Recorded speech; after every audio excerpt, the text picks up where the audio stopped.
नमस्कार, मैं रविश कुमार। 17 नवंबर को घोषणा होती है कि जिनके घरों में शादी है वो अपने बैंक से 2.5 लाख रुपए निकाल सकते हैं। इस खबर के आते ही जिनके घरों में शादियां थीं वो बैंकों की तरफ भागे। अव्वल तो उन्हें भी उसी लाइन से गुजरना पड़ा जो होती तो बहुत लंबी है, मगर उसमें लगे सभी को पैसे नहीं मिलते।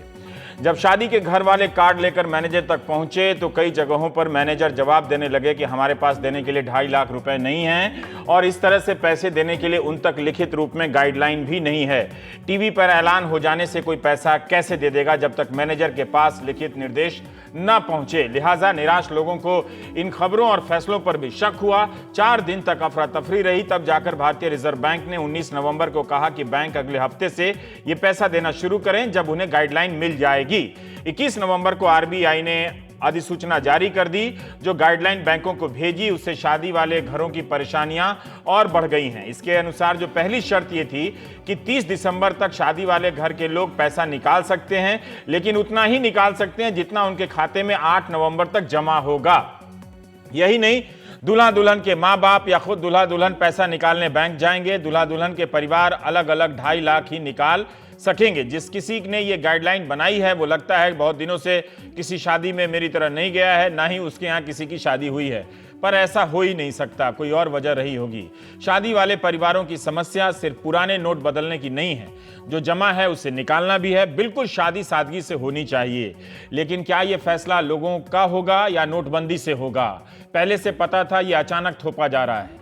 अगर नोटबंदी का यह भी मकसद है तो इसे अगले लगन में भी लागू कर देना चाहिए। जब तक यह नहीं होता तब तक अपने पैसे को पाना किसी का भी अधिकार तो है ही, चाहे वो खर्च करे या ना करे। यही नहीं, शादी ब्याह की अपनी एक अर्थव्यवस्था होती है। कई तरह के रोजगारों का इससे सृजन होता है, सहायता मिलती है, वो सब ठप हैं। रिजर्व बैंक की गाइडलाइन से अगर दूल्हा दुल्हन बैंक की लाइन में घंटों खड़े रहेंगे या उनके माता पिता, तो बाकी तैयारी का काम कौन करेगा? फूफा लोग वैसे ही नाराज रहते हैं। बहुत से लोग शादी के लिए उधार लेते हैं, घर बेचते हैं। यह सब पैसा कैसे बैंक में जमा होगा? अगर कोई इलेक्ट्रॉनिक तरीके से अमेरिका से दिल्ली के खाते में जमा भी कर दे तो वो भी पैसा नहीं निकाला जा सकेगा। सरकार तय कर रही है कि आप अपने खाते से कितना पैसा निकालेंगे, क्योंकि 86% नोटों का विस्थापन नए नोटों से अभी तक नहीं हुआ है। शर्तों की गाड़ी यही नहीं रुकी। अपना ही 2.5 लाख निकालने के लिए कैटरर्स, टेंट वाले, मैरिज होम को जो एडवांस दिया होगा उसकी रसीद भी बैंक को देनी पड़ेगी। जिसके घर में शादी है उसे यह डिक्लेरेशन हलफनामा जैसा देना होगा कि इस 2.5 लाख से उन्हीं को नगद राशि दी गई है जिनके पास बैंक खाता नहीं है। जैसे आप मंडप सजाने के लिए फूल वाले को तभी इस 2.5 लाख में से दे सकेंगे जब वो लिख के देगा या आप लिख के देंगे कि उसके पास कोई बैंक खाता नहीं है। क्या इसका ये मतलब हुआ कि अगर फूल वाले के पास बैंक का खाता हुआ तो उसे चेक से देना होगा? हमारे सहयोगी शरद ने फूल वाले, हलवाई और टेंट वाले से बात की। हारमोनियम वाला, इत्र वाला, बहुत सारे लोग आते हैं शादी में। क्या वे लोग चेक से लेने के लिए तैयार हैं? टेंट वाले के अकाउंट कब होंगे? टेंट वाले, लाइट वाले अलग अलग करवा लो। एक कागज पे लिस्ट बना लो, सबके खाते नंबर लिख के मुझे दो, एडवांस में पैसा भेजो और तब बोलो कि मुझे सामान दो। बेटी की शादी की खातिर अपने ही खाते से 2 लाख रुपए निकालने के लिए बैंक मैनेजर से मिन्नतें करती मुकेशी। बैंक कैश नहीं दे रहा, कह रहा है कि जिसको पैसा देना है उसके अकाउंट में ट्रांसफर करवा लो।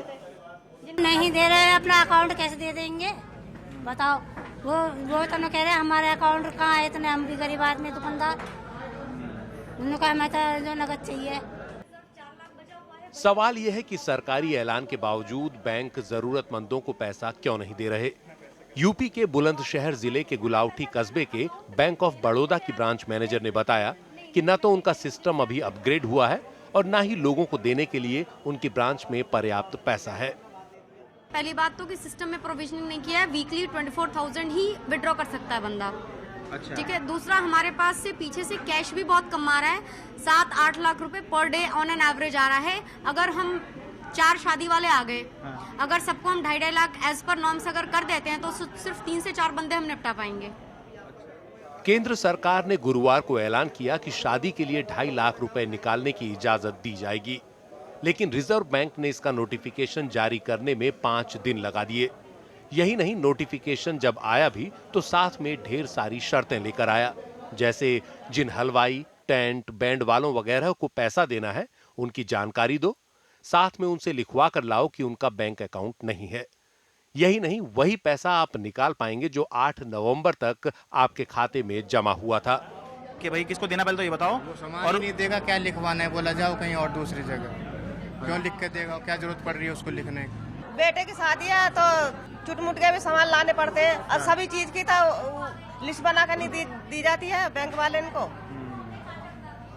हलवाई का भी है, सब चीज के खर्चे है। शादियों का सीजन है और ऐन मौके पर जब लोग शादी की तैयारियों में लगे होते हैं तो ये सब शर्तें पूरी करना बहुत ही मुश्किल साबित हो रहा है। लोग अब अपना ही पैसा निकालने के लिए कभी बैंकों के चक्कर लगा रहे हैं तो कभी शादी का इंतजाम करने वालों के। इस कागजी कार्रवाई ने उन्हें घन चक्कर बनाकर रख दिया है। लेकिन बैंक के अधिकारी भी क्या करें, वो नोटिफिकेशन से बंधे हुए हैं। अभी तक आपने, जैसे आज ये सर्कुलर आ गया है, अब आप जो है आप यहाँ से दे रहे हैं, तो कितने ऐसे लोगों को आप जो है दे चुके हैं कि जिनके घर में शादी है? लोग आ तो रहे होंगे जिनके शादी मांगने के लिए। हाँ जी, अभी आए हैं 2 बंदे, हमने उन्हें फॉर्मेलिटी बता दिया और परफॉर्मा भी दे दिया है कि आप इसे फिलअप करके लिए हम आपका करेंगे। फिर कुल मिलाकर शादी के लिए अपने ही बैंक अकाउंट से पैसा निकालना बिल्कुल वैसी ही प्रक्रिया हो गई है जैसा कि आप बैंक से लोन ले रहे हो, क्योंकि आप जो दस्तावेज बैंक में जमा कराएंगे उसको ब्रांच मैनेजर वेरीफाई करके अपनी जिम्मेदारी पर आपको आपके ही अकाउंट से पैसा देगा। क्या हमारी जो सामाजिक आर्थिक व्यवस्था अब तक रही है उसमें शादी का सारा इंतजाम इतनी जल्दी चेक या ऑनलाइन पेमेंट से हो सकता है? ये देखने के लिए हम गुलावटी कस्बे में पहुंचे सुभाष राणा के पास, जो बीते 10 साल से शादियों में हलवाई का काम करते हैं। लगभग 10 से 12 हजार रुपए में 700 से 800 लोगों का खाना बना देते हैं। कहते हैं कि बैंक अकाउंट है तो, लेकिन इस काम में कैश ही ठीक रहता है।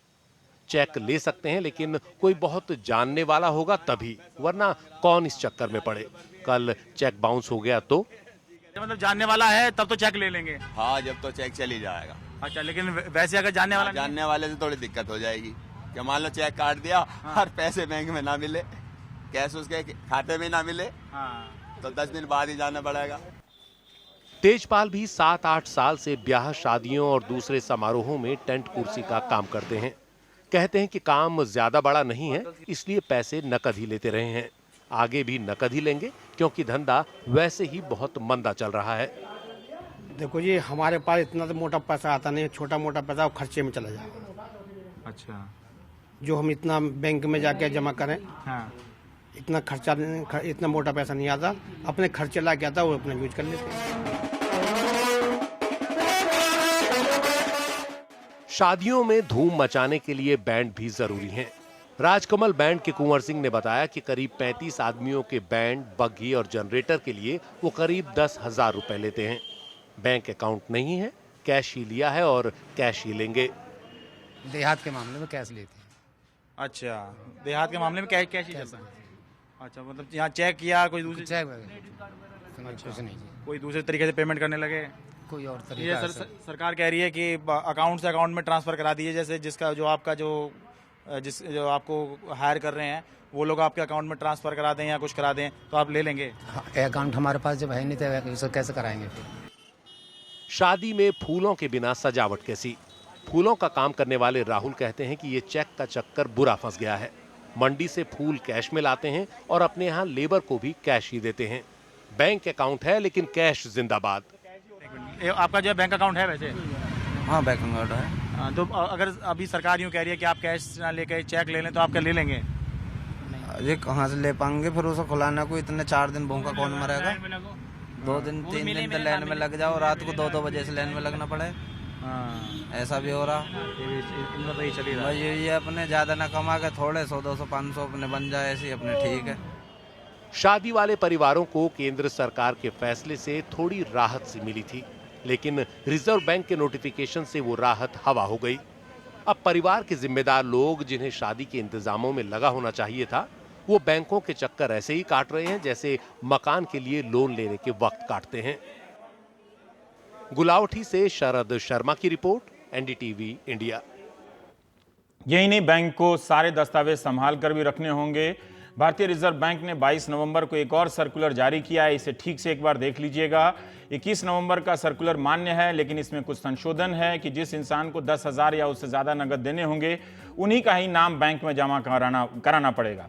बैंक वालों का भी काम कितना बढ़ गया है। इस बहाने हर मैनेजर हमारे समाज की जो सच्चाई देख रहा होगा वो अद्भुत ही होगा और विचित्र भी। उम्मीद करता हूं कि कोई मैनेजर इन अनुभवों को कलमबद्ध भी करेगा। समाजशास्त्री को घूम घूम कर शादियों की रिकॉर्डिंग करनी चाहिए कि इस वक्त भारत में लाखों शादियां कैसे हो रही हैं। दिल्ली में तो एक दिन में 25 से 30 हजार शादियां हुआ करती थीं। अब आते हैं किसानों की समस्या पर।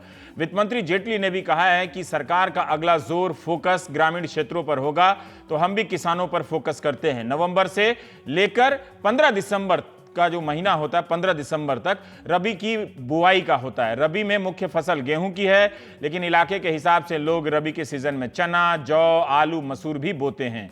इस दौरान सिर्फ बीज ही नहीं, खाद की भी जरूरत होती है। इसके लिए किसान धान बेचकर पुराना कर्ज चुकाते हैं, नया कर्ज लेते हैं। नोटबंदी के कारण किसान कोऑपरेटिव बैंक से बीज, खाद और दवा नहीं खरीद सकते और ना ही लोन ले सकते हैं।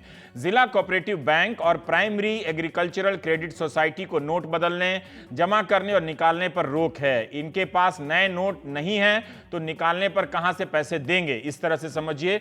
अर्बन कोऑपरेटिव बैंक भी नोटों की कमी की शिकायत कर रहे हैं। कोऑपरेटिव बैंक सिर्फ बैंक नहीं बल्कि दवा, खाद और बीज की दुकानों का भी काम करते हैं। कोऑपरेटिव बैंक किसानों की लाइफलाइन है। मुंबई जिला सहकारी बैंक ने हाईकोर्ट में याचिका दायर की है कि रिजर्व बैंक ने मनमाने तरीके से जिला सहकारी बैंकों को इस प्रक्रिया से बाहर कर दिया। बुआई का वक्त 15 दिसंबर तक है, इसलिए सरकार और किसान के पास अभी भी 1-2 हफ्ते का समय है कुछ करने के लिए। बहुत देरी होगी तो गेहूं की पैदावार तो बढ़ जाएगी मगर उसकी क्वालिटी खराब हो जाएगी। रिजर्व बैंक ने कहा है कि जिला कोऑपरेटिव बैंक और PACS किसानों को बताएं कि वे अपने खाते से हर हफ्ते 24,000 निकाल सकते हैं, लेकिन इन बैंकों की शिकायत है कि उन्हें नोट ही नहीं मिल रहे हैं। प्रीमियम की भी समय सीमा बढ़ा दी गई है। नए नोटों की कमी या अदला बदली की अनुमति न होने के कारण किसानों पर क्या असर पड़ रहा है, यह जानने के लिए हमने गाजियाबाद जिला सहकारी बैंक के कुछ लोगों से बात की। इस बैंक के 2-3 जिलों में 33-34 ब्रांच हैं और 3.5 लाख किसान इसके सदस्य बताए जाते हैं। गाजियाबाद को 4 करोड़ रुपए ही जिला सहकारी बैंक को अलग अलग बैंकों से मिले हैं। नया नोट पर्याप्त नहीं मिल पा रहा है। 29 ब्रांचों का आंकड़ा बताता है सहकारी बैंक का कि अभी तक 1 करोड़ 34 लाख का ही लोन बटा है, जबकि पिछले साल इसी दौरान यानी 8 से 22 नवंबर के बीच 4 करोड़ 44 लाख का लोन बढ़ चुका था। इस वक्त सिर्फ 64,000 किसानों को रबी की खेती के लिए कर्ज मिला है। करीब 3 लाख किसानों को कर्ज के पैसे नहीं मिले हैं। तो इतने सारे किसान पैसे की कमी का सामना कर रहे हैं। सिर्फ खेती ही नहीं, किसानों का बाकी जीवन भी प्रभावित हुआ है। इलाज, शादी, स्कूल की फीस के अलावा वे पशुओं के लिए चारा और खली भी खरीद के लाते हैं। पशुओं की भी दवा दारू होती है, वो आदमी की तो होती ही है। सबको इंतजार है कि सरकार कोऑपरेटिव बैंकों के बारे में कुछ सकारात्मक फैसला करेगी और राहत देगी। एक बैंक मैनेजर ने बताया कि सरकार को खाद के लिए कुछ करना चाहिए। उनका सुझाव है कि नया खाता खोलने पर रोक लगाई जा सकती है कोऑपरेटिव बैंक में। पुराने खाते में जमा करने और निकालने की राशि सरकार तय कर सकती है। सरकार ने सोमवार को फैसला सुनाया था कि किसान के केंद्र और राज्य सरकारों के बीज केंद्रों, कृषि विद्यालयों से बीज खरीदने के लिए पुराने नोटों का इस्तेमाल कर सकते हैं। इस राहत से भी किसानों को राहत नहीं हुई है, क्योंकि सरकार का यह फैसला शादी के फैसले की तरह सभी बीज बिक्री केंद्रों पर नहीं पहुंचा है लिखित रूप में। खाद के बारे में भी छूट का इंतजार हो रहा है। हमारे सहयोगी धनंजय ने महाराष्ट्र के अकोला जिले के अकोट तहसील से एक खरीद बिक्री केंद्र का हाल पता किया।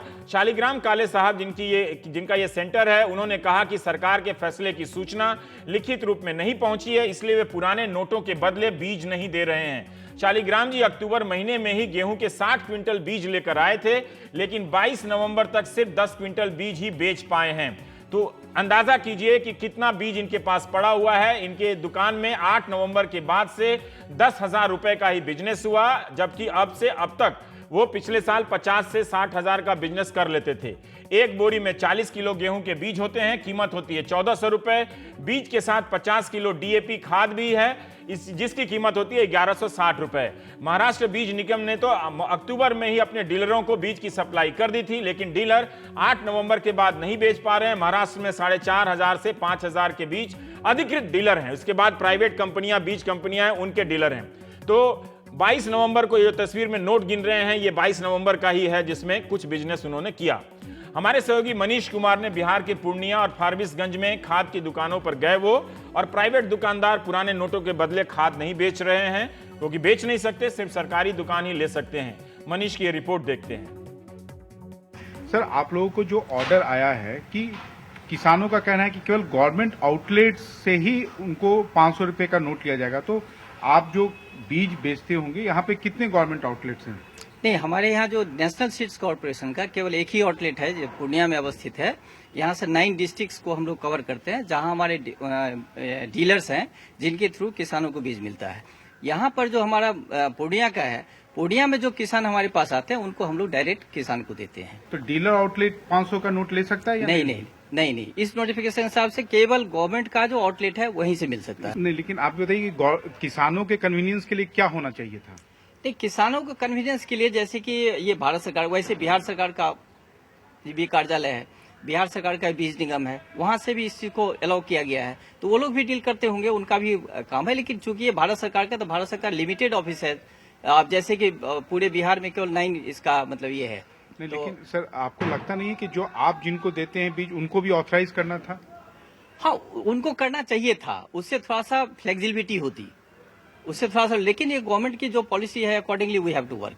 हम उसके अगेंस्ट कुछ नहीं बोल सकते। ठीक है, बहुत बहुत धन्यवाद। हमें फिलहाल पूर्णिया के गोयल मार्केट में है। यहाँ पर कई सारे जो हैं खाद और बीज के दुकान हैं, लेकिन अधिकांश जो हैं वो निजी हैं या प्राइवेट हैं।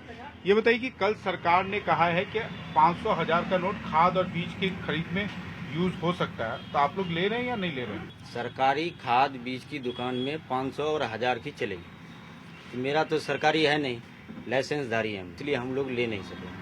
आप लोग को क्या मतलब खाद और बीज लेने के लिए आए थे? जी, खाद बीज लेने के लिए आए हैं।